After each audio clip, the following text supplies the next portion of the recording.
So, this is section 4.3, and we are going to be talking about scientific notation. All right, so I'm sure this is something that you would have talked about in another class, probably in a science class. So, this is a refresher. There are a couple things that I am going to point out to make sure you are aware. Okay, so let's suppose we have a particularly large number, for example, the distance from Earth to the Sun, which is 93 million miles, or something particularly small, such as the wavelength of blue light.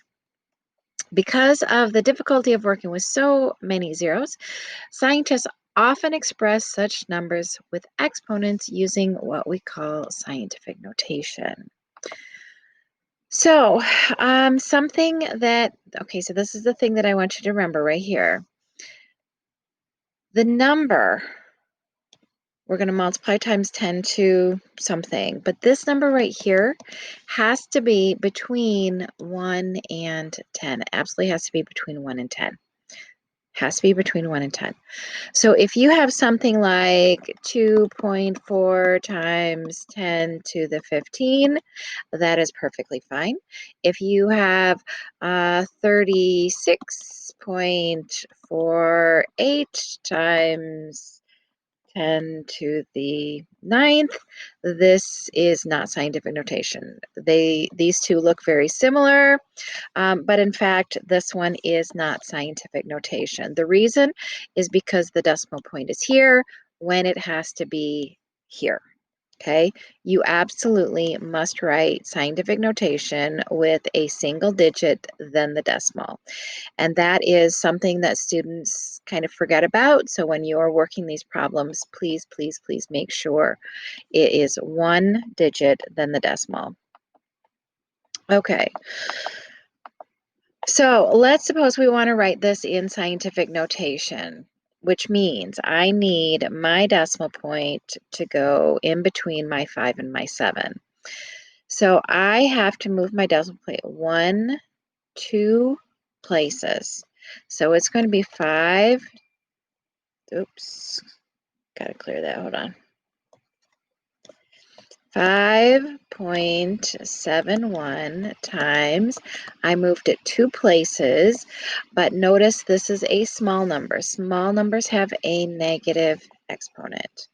Okay, so this would be this number written in scientific notation. All right, now we have, so our decimal is currently here, and we need it there because we have to have one number, then the decimal. So I'm moving it 1, 2, 3, 4, 5, 6, 7, 8. I'm moving it 9 places. So 2.14, I moved it 9 places, and this is a really big number. Big numbers have positive exponents. Now, this is a negative number, which is perfectly fine. That doesn't mean you're going to have a negative exponent, although this particular number is going to have a negative exponent. We need our decimal right there. So we had to move it 1, 2, 3, 4, 5 places, 6, 6, that should be a 6.2 times 10. We had to move it 5 places. This is a small number, so -5, and the actual number itself is negative. So -6.2 times 10 to the -5. We're going in the opposite direction. So we've got a positive exponent, so that's going to be a big number. So I'm going to move my decimal place to the right. So this takes care of one of my decimal places, but I need 4 more. So this would be 1, 2, 3, 4. I've moved it 5 decimal places. So 870,000. Small number. So my zeros are going to be over here. So 3, 2, 8. And this moves it 1 decimal place, but I need 6 altogether. So I've already got 1, 2, 3, 4, 5. See if I counted that right. 1, 2, 3, 4, 5. I've moved it 6 places. -9, and my exponent is negative. So here's my 9. And the 9 takes care of 1 decimal place. So my second, third, fourth decimal place. So 1, 2, 3, 4 decimal places, and it's a negative number. And it would look like that. Okay, now here's something that you may not have done. And the reason why they have you do it, and I know students look at this and they're like, well, I can just do this on my calculator. Well, there actually are problems where you would not be able to do this on your calculator. So you need to be able to do it without a calculator in addition to with a calculator. By the way, guys, remember scientific notation. This x means multiply, and these parentheses also mean multiply. So what we really have here is 3 times, I'm just going to rewrite it like this, times 10 to the negative 2. And then I'm going to rearrange it. That's why I did it that way. I'm going to rearrange it. So my 3 and my 5, and then my 10s. The reason why I do it this way is so that I can use the exponent rules to combine those. So 3 times 5 is 15. And when I multiply these together, a 5 plus a negative 2 gives me a positive 3. Now, here's the problem. Students will write an X right there and think that's the correct answer when in fact it is not. So easiest way to do this is to convert this to standard notation first. So if I'm multiplying by 10 to the third, that means I've got to move my decimal 3 places. 1, 2, 3. Okay, so here it is in standard notation. And once we have it in standard notation, then do scientific notation. It's a whole lot easier to put it in scientific notation from here. So 1, 2, 3, 4. So I have 1.5 times 10 to the fourth would be in scientific. All right, now here is why I did not go directly from this to that.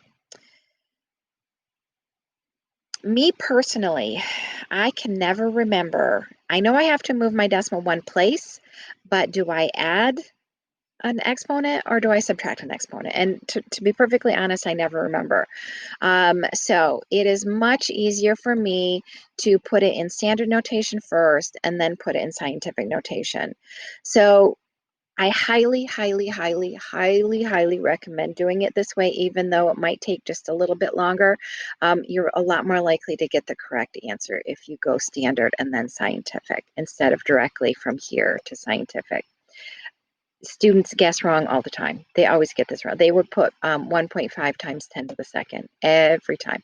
So better to take a couple extra seconds and get it right than to try and save yourself some time and get the wrong answer.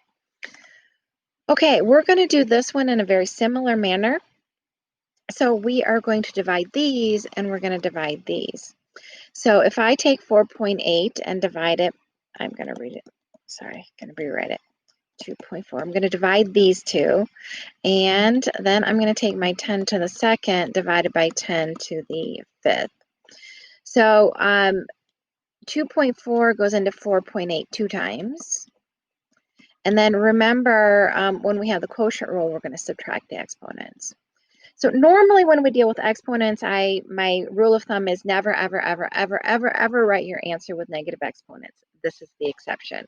When we're doing scientific notation, you're going to write it with negative exponents.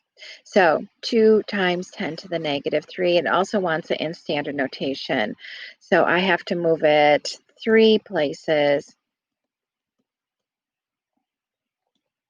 So this would give me 1, 2, 3 places. And so here it is in standard notation. All right, the speed of light is approximately 3 times 10 to the 5th kilometers per second. How far does light travel? In 6 times 10 to the 1st second. So remember, we're trying to find how far, and distance is equal to rate times time. So distance is equal to my rate. Rate is always per something. So this is kilometers per second. So that's going to be my rate. So 3.0 times 10 to the 5th. And I'm going to multiply it times 6 times 10 to the 1st. Okay. So again, I'm going to rearrange it. So I multiply my 3 and my 6. And then I'm going to multiply my tens. Add the exponent. Okay. Once again, I am going to put it in standard notation first. Okay, so I need 1, 2, 3, 4, 5, 6. That would move us 6 places. Okay, there we go. And this would be kilometers.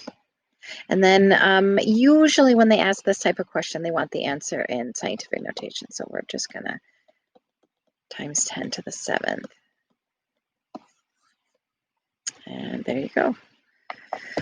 How many seconds? So we're still talking distance equals rate times time, but we're trying to find time. So we're going to rearrange this.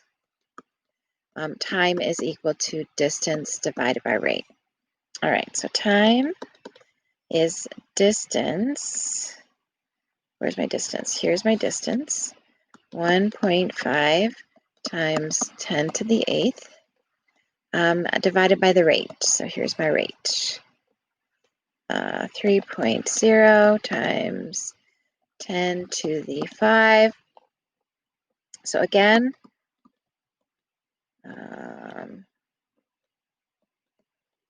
separate those. Okay, and we're going to divide, and that should give me 0.5 times 10 to the 3rd. Okay, so again, put it in standard notation. I have to move it 3 places. So this is my first place, and then I need 2 more places. So 500, what is it? Seconds. Yep, 500 seconds. If they wanted it in scientific notation, 5.0 times 10 to the 2nd seconds. They didn't specify. So we just did it both ways. And that is section 4.3.